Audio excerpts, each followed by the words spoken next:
it's Leanne from Succeed Healthcare Solutions here. My next tip around helping our children to manage their emotions is, again, to think about how we are modeling managing our own emotions. It can be a stressful and high-pressure society that we now live in. We're trying to have it all, and it's really hard to do that. What I would suggest is to really be mindful of when your own emotions are showing those early warning signs of increasing. Are you noticing your heart starting to beat a bit faster? Is your breath starting to get a bit faster or a bit more shallow? Are your muscles starting to get more tense? It's a good start to notice it. We can even verbalize these things to model the physiological effects that emotions have on our body. When we start to notice those signs, that's often where that fright, flight, freeze response can start to creep in.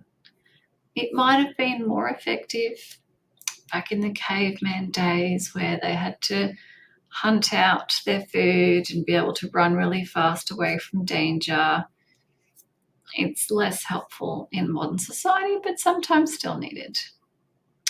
But in those moments when, say, we're at home with the family, probably not so much needed.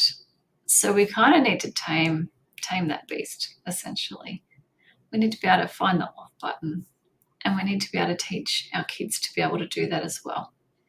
So same for them, we want to be watching for those early warning signs of them starting to increase in their emotional escalation. Once they reach a certain point, say for example 7 out of 10 for anxiety or anger, it's really not helpful to add words at that point. That's when we really need to take a break and do some self-soothing activities. That is easier said than done. It is a skill. It is going to be like learning to ride a bike or learning to drive a car, where we're using the discipline to use that skill and then be able to resume the activity. It's a journey I have been on myself. We're always on a journey of becoming better people.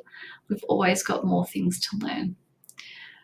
If you feel like your child goes from 0 to 10 in an instant, have a look at patterns. Is there a certain situation or trigger where that tends to happen? You can look at changing that.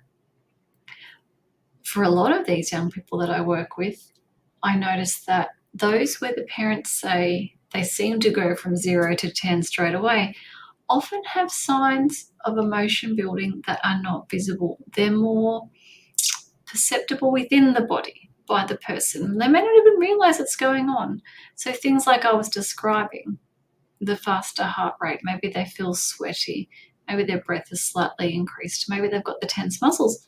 The signs are there, not easy for outsiders and onlookers to see. So as we help our kids to get more in tune with what their internal signs are and their external, it's going to be easier to know, oh, whoops, early warning signs are coming up. We need to do something. I hope that's helpful.